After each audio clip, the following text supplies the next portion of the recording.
नमस्कार दोस्तों, इन्फ्राटॉस के एक नए एपिसोड में आपका स्वागत है। तो चलिए शुरू करते हैं।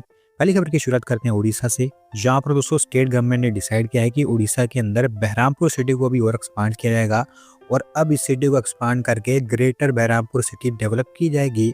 दोस्तों बहरामपुर सिटी गंजम डिस्ट्रिक्ट के अंदर आती है और उड़ीसा सरकार ये चाहती है कि सदर्न उड़ीसा में एक बड़ी सिटी को तैयार किया जाए, क्योंकि अभी फिलहाल सदर्न उड़ीसा में कोई खास बड़ी सिटी नहीं है। यही मेन कारण है कि गंजम डिस्ट्रिक्ट को इसकी डीपीआर बनाने का ऑर्डर भी दे दिया गया है। 2 टाउन प्लानिंग स्कीम्स, 10 नए सिटी रोड्स, कई सारी फूड स्ट्रीट्स और इसके अलावा 6000 करोड़ रुपीस का बहरामपुर जयपुर 6 लेन रोड भी यहाँ पर बनाया जाएगा। सब कुछ इस डीपीआर में इंक्लूड किए जाएंगे। प्रीलिमिनरी वर्क्स को लेकर यहाँ पर फंड्स भी एलोकेट किए गए हैं।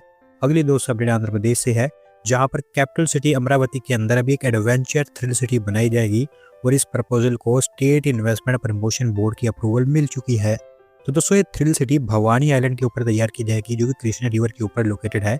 और आप कह सकते हैं कि अमरावती में ये देश का one of the most prominent recreational river front भी है, जहां पर अब ये थ्रिल सिटी उसकी अपील को और बढ़ाएगी, जिसमें water based amusement parks, adventure sports zones, go karting, zip line, children play areas, एक मिनिएचर वर्ल्ड, एक snow world, landscape parks, hotel and restaurant facilities, parking areas और स्पेक्टेटर गैलरीज बनकर तैयार होंगी।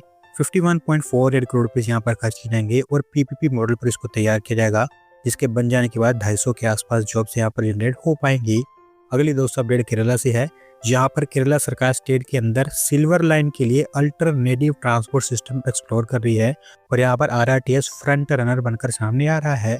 दोस्तों जिस लेवल की हर्डल्स केरला के सिल्वर लाइन प्रोजेक्ट में हमें देखने को मिल रही हैं, काफी हाई चांसेस है कि ये प्रोजेक्ट कभी टेक ऑफ कर ही नहीं पाएगा और यही मेन कारण है कि केरला सरकार अब अल्टरनेटिव ट्रांसपोर्ट सिस्टम्स को एक्सप्लोर कर रही है इस सिल्वर लाइन के लिए, जहाँ पर आरआरटीएस एक अच्छा ऑप्शन हो सकता है, क्योंकि सेंट्रल गवर्नमेंट के द्वारा भी ऑलरेडी यहाँ पर कह दिया गया है कि अगर केरला सरकार आरआरटीएस को एक्सप्लोर करती है और इसके ऊपर काम आगे बढ़ाती है तो सेंट्रल गवर्नमेंट उनको सपोर्ट करेगी। फंडिंग वगैरह की जो इश्यूज हैं वहाँ पर प्रीलिमिनरी वर्क्स जैसे कि सर्वे और फिजिबिलिटी वगैरह स्टेट गवर्नमेंट के द्वारा ही की जाएगी और उसी के बाद यहाँ पर हमें काम आगे बढ़ता हुआ दिखाई देगा।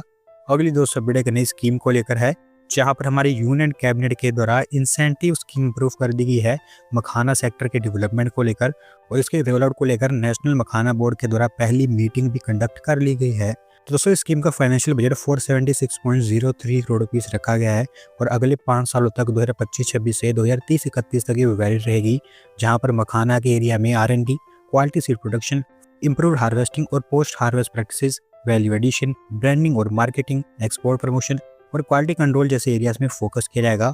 ओवरऑल इसके थ्रू कोशिश है कि देश के अंदर मखाना सेक्टर को अपलिफ्ट किया जाए। अगली 2 अपडेट तमिलनाडु से है, जहां पर प्रीलिमिनरी वर्क स्टार्ट हो चुके हैं चेट्टीनाड एयरपोर्ट के अपडेशन को लेकर और तमिलनाडु सरकार ने डिसाइड किया है कि इस एयरपोर्ट को एक एविएशन हब में ट्रांसफॉर्म किया जाएगा।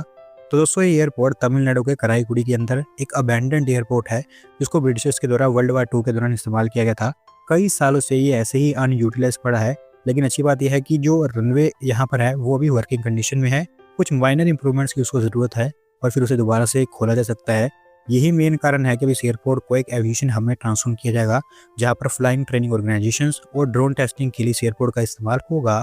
अगली 2 अपडेट भोपाल मेट्रो को लेकर है, जिसका प्रायोरिटी कॉरिडोर फाइनली लोगों के लिए खोल दिया गया है मध्य प्रदेश की सीएम के द्वारा और अभी आप कह सकते हैं कि भोपाल के लोग भी मेट्रो का इस्तेमाल कर पाएंगे। तो दोस्तों ये प्रायोरिटी कॉरिडोर भोपाल मेट्रो की ऑरेंज लाइन का हिस्सा है, जहां पर 7 किलोमीटर के आसपास की स्ट्रेच एम्स भोपाल से सुभाष नगर के बीच ओपन की गई है। 8 मेट्रो स्टेशन भी यहां पर बनाए गए हैं, जिसके चलते अलकापुरी, डीआरएम ऑफिस, रानी कमलावती रेलवे स्टेशन, एमपी नगर, केंद्रीय विद्यालय, इस तरह की जो इंपॉर्टेंट प्लेसेस है वो हमें कनेक्ट होती हुई दिखाई देंगी। देखते हैं कि लोग इसको कैसा रिस्पॉन्स देते हैं। आज की दोस्तों आखिरी अपडेट दिल्ली पानीपत आरआरटीएस को लेकर है, जहाँ पर एनसीआरटीसी के द्वारा इसको लेकर भी प्रीलिमिनरी वर्क स्टार्ट कर दिए गए हैं, क्योंकि एनसीआरटीसी ने यूटिलिटी शिफ्टिंग को लेकर टेंडर फ्लोट किए हैं। दोस्तों दिल्ली अलवर आरटीएस कॉरिडोर का पहला फेज, जो कि दिल्ली से बावल के बीच बनकर तैयार होगा, उसके लिए यूटिलिटी शिफ्टिंग ऑलरेडी स्टार्ट हो चुकी है और अब उसके साथ साथ दिल्ली पानीपत करनाल आरटीएस कॉरिडोर को लेकर भी यूटिलिटी शिफ्टिंग स्टार्ट की जा रही है, जहाँ पर सबसे पहले इलेक्ट्रिसिटी लाइन्स और वायर्स को अंडरग्राउंड और शिफ्ट किया जाएगा। साथ साथ जो स्ट्रीट लाइट्स हैं उनके ऊपर भी मॉडिफिकेशन और शिफ्टिंग का काम होगा। कश्मीरी गेट से भलसवा स्ट्रेच को भी कवर किया जाएगा इस टेंडर के अंतर्गत और धीरे धीरे आप कह सकते हैं कि अगले कुछ ही हफ्तों में सारे कॉरिडोर पर यूटिलिटी शिफ्टिंग कंप्लीट कर दी जाएगी। तो दोस्तों आज की वीडियो में बस इतना ही। अगर आप अपनी तरफ से अपडेट सबमिट करना चाहते हैं तो डिस्क्रिप्शन में दिए गए लिंक पर क्लिक करके सबमिट कर सकते हैं। और अगर आज की वीडियो पसंद आई हो तो वीडियो को लाइक करें, चैनल को सब्सक्राइब करें। धन्यवाद आपका वीडियो को देखने के लिए।